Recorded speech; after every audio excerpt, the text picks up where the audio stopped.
بسم اللہ الرحمن الرحیم۔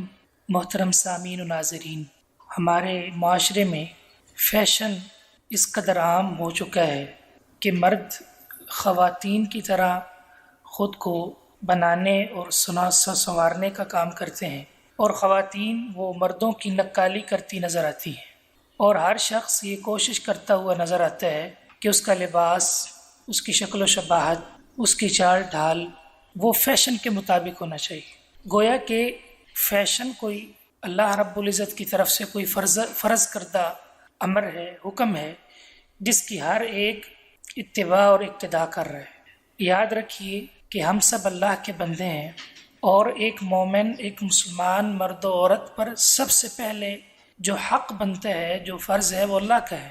تو ہم نے کلمہ پڑھا ہے، تو ہم اللہ کے احکامات کے پابند ہیں، اللہ کے بندے ہیں، اللہ کے غلام۔ ہمارا ہر عمل اپنی مرضی سے نہیں ہو سکتا، بلکہ اللہ کے احکامات کے مطابق ہے۔ تو معاشرے کے اندر مردوں کو دیکھا جائے تو انہوں نے کانوں میں بالیاں ڈال رکھی ہیں، خواتین کو دیکھا جائے تو انتہائی نازیبا لباس پہنے ہوئے ہیں، یعنی مرد خواتین کی نقالی کر رہی ہیں، اور جو مرد ہیں وہ عورتوں کی نقالی پر ڈٹے ہوئے ہیں۔ محمد رسول اللہ صلی اللہ علیہ وسلم نے ایسے کام پر لعنت فرمائی ہے۔ صحیح بخاری کی حدیث ہے، لعن رسول اللہ صلی اللہ علیہ وسلم المتشبہین من الرجال بالنساء۔ آپ نے ان مردوں پر لعنت فرمائی ہے جو خواتین کی مشابہت کرنے والے ہوں، ان کو کاپی کرنے والے ہوں، ان کی نقالی کرنے والے ہوں، اور اسی طرح ان عورتوں پر بھی لعنت کی جو مردوں کی طرح اپنے آپ کو سنوارنے والی ہوں، مردوں کی طرح اپنے چال چلن کو، اپنے لباس کو، اپنے طرز کو بنانے والی ہوں۔ اللہ کے رسول صلی اللہ علیہ وسلم نے اس پر بھی لعنت کی ہے، اور فیشن کے نام پر اس قدر بے حیائی عام ہو چکی ہے۔ آئیے صحیح بخاری کی دوسری حدیث پر غور کیجیے۔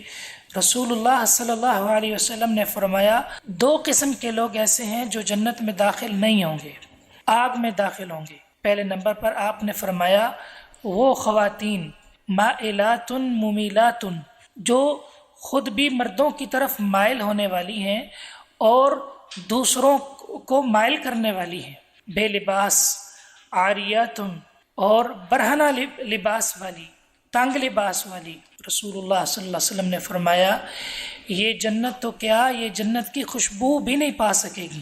تو افسوس یہ ہے کہ خواتین وہ اللہ رب العزت کا جو دائرہ کار ہے اس سے نکلنے کی کوشش کر رہی ہیں، نکلی ہوئی ہیں، اور مرد جو ہے وہ بھی اپنی شناخت کو چینج کیے ہوئے ہیں۔ رسول اللہ صلی اللہ علیہ وسلم نے حکم دیا ہے کہ مرد جو ہے وہ داڑھی کا اہتمام کرے۔ کتنے ہی ایسے لوگ ہیں کہ وہ اللہ رب العزت کہ نبی کی جو سنت ہے، آپ کا حکم ہے، اس کو منڈوانے پر ڈٹے ہوئے ہیں۔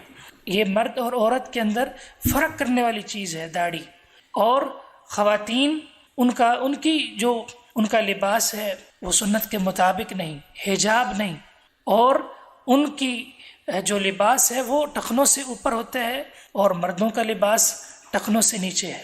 حالانکہ رسول اللہ صلی اللہ علیہ وسلم نے فرمایا کہ عورت ساری کی ساری عورہ ہے، پردہ ہے، اس کا لباس یہ ہے کہ اس کے پاؤں بھی ڈھانپے ہونے چاہیے، اور مرد کا لباس یہ بیان کیا کہ جو حصہ کپڑے کا ٹخنے سے نیچے ہوگا فہو فی النار، وہ آگ میں ہوگا۔ تو اس لیے مردوں کو چاہیے کہ وہ اپنے دائرہ کار میں رہیں، خواتین کو چاہیے جو اللہ رب العزت نے ان کے لیے دائرہ کار رکھا ہے اس میں وہ رہیں۔